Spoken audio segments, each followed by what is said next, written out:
में इसी तरह से बैठक किया था। बैठक में सोचा, सब आपस में बोला गुरु महाराज को कहाँ रखेंगे, गुरु महाराज का खाना पीना क्या सब होगा। उसमें एक आदमी था मूर्ख टाइप का, कहा गुरु महाराज को क्या खिलाएंगे। तो वह आदमी कहता है गुरु महाराज क्या खाएंगे, अरे गुरु महाराज को शकरकंद खिलाएंगे, और क्या, गुरु महाराज शकरकंद खाएंगे। इतना ही तक बात रह गया। समय आया, गुरु महाराज आए, इसी तरह स्कूल में गुरु महाराज का निवास दिया। गुरु महाराज को पूछने के लिए गया कि हुजूर आपके लिए भोजन का व्यवस्था क्या बना दें। तो गुरु महाराज कहते हैं हमारा तो भोजन का व्यवस्था पहले हो गया है, शकरकंद का व्यवस्था हुआ है, हम शकरकंद खाएंगे। हाथ जोड़ करके खड़ा हो गया। धन्य है गुरु महाराज, जिस तरह से शीशा के अलमारी में तरह तरह का मिठाई नजर में आता है, उसी तरह से गुरु जो होते हैं शिष्य के अंदर के भाव समझ जाते हैं, अंदर का चीज को जान जाते हैं गुरु। ऐसे होते हैं गुरु। गुरु महाराज के नजदीक एक आदमी पहुंचा था नदन अनुसंधान के लिए। कहा हुजूर मैंने मानस जप, मानस ध्यान, दृष्टि साधन मैंने अपना प्राप्त कर लिया है, मुझे नदन अनुसंधान चाहिए। गुरु महाराज ने कहा कि अच्छा एक बात बता, कि दीवार के उस पार में क्या चीज है बता दो। कहा हुजूर नहीं हो सकेगा। गुरु महाराज ने कहा हमारे कुप्पा घाट आश्रम में अलमारी में क्या सब सामान है बता। कहा हुजूर नहीं बता सकेंगे। कहा अभी जाओ, अभी और अभ्यास करो। देखिए जो नित्य प्रति साधन भजन करता है वह अंदर के भाव को समझ जाता है। ऐसे हमारे प्रमराद गुरु महाराज थे। एक बार गुरु महाराज, एक मिस्त्री गया प्रणाम करने के लिए गुरु महाराज को। जैसे गुरु महाराज को प्रणाम किया ना, गुरु महाराज हंसने लगे। कहा हुजूर आप क्यों हंसते हैं। कहा देखो ये मिस्त्री जो है ना, इस साहुल भूल गया है घरे में, प्रणाम भी करता है, ख्याल है साहुल के ऊपर में। अब मिस्त्री जो था क्यों रह गया, चुपचाप देख रहा है। कहा बोलो। देखिए ऐसे थे हमारे गुरु महाराज, अंदर के बात को जानते थे। जो कुछ प्रश्न लेकर के जाते थे, प्रश्न को पहले हल करते थे गुरु महाराज ने। एक बार गुरु महाराज सत्संग कर चल रहा था और जगह बहुत पैसा पड़ा था गुरु महाराज के आसन पर। जब बदमाश लोग देखा न कि पैसा अधिक पड़ा है, कहा गुरु महाराज का पैसा छीनेंगे। इसी तरह से जुगाड़ लगाया 5-7 बदमाश लोग। गुरु महाराज 1 किलोमीटर आगे ही कहते हैं संसेवी जी महाराज से, संसेवी गाड़ी रोको, पैदल चलो। तो कहा हुजूर रात्रि का समय है, गाड़ी रोकवा करके पैदल चलते हैं क्यों। कहा चलो ना आगे बढ़ो न, देखो ना। आगे जैसे गए देखता है कि रोड पर बड़ा बड़ा पत्थर लगा दिया था बदमाश लोग। गाड़ी रोकेगा और बदमाश लोग खंता में थे। जैसे गुरु महाराज पहुंचे, सब बदमाश निकल करके गुरु महाराज को प्रणाम करने लगे। कहा क्या जी तुम लोग पत्थर लगा दिया है अब रास्ते पर। कहा हुजूर वहां पर जो थे ना प्रणाम नहीं कर सके थे, इसीलिए पत्थर लगा दिए है कि गुरु महाराज आएंगे ना तो प्रणाम करेंगे। कहा ये इसीलिए तुम लोग पत्थर लगाया। हटा पत्थर।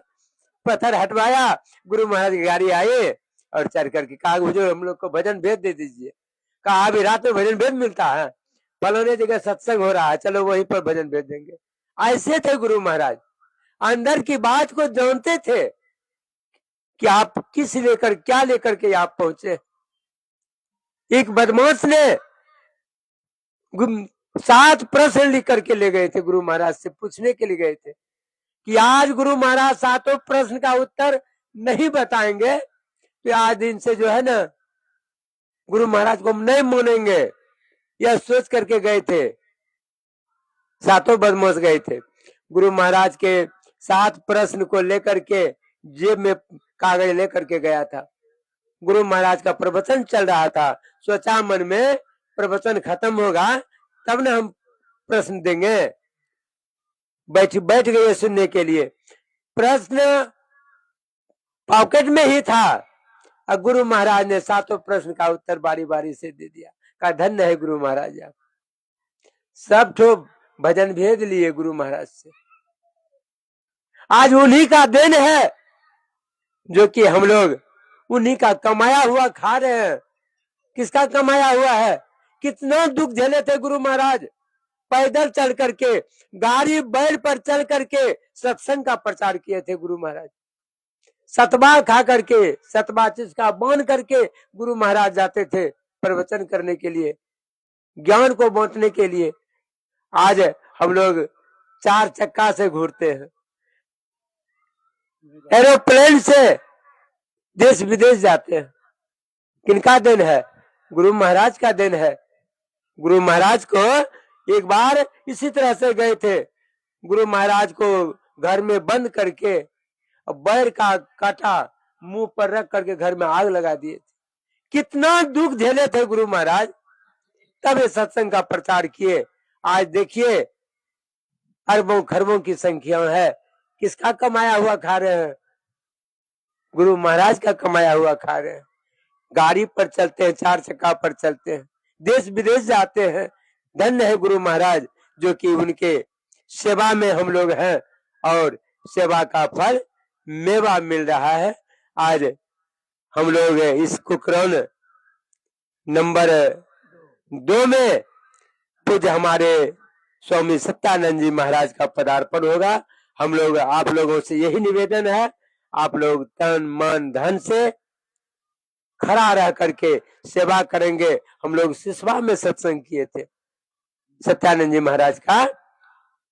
हम कहे ना मालिक एक ही होता है, साथ देने वाला बहुत मिलेगा, लेकिन उसमें से मालिक एक ही है। एक मालिक बन करके हम काम किए थे और दिन भर खाना चढ़ाया हुआ रहता था, ढट्ठा लगा करके सबको भोजन कराते थे। 3 दिन सत्संग का प्रोग्राम हुआ था सिसवा में, 3 दिन लगातार। जहां तक पैसा अधिक हुआ का मुखिया जी जानेगा। देखिए तो मालिक एक होता है। तो हमारे भागवत बाबू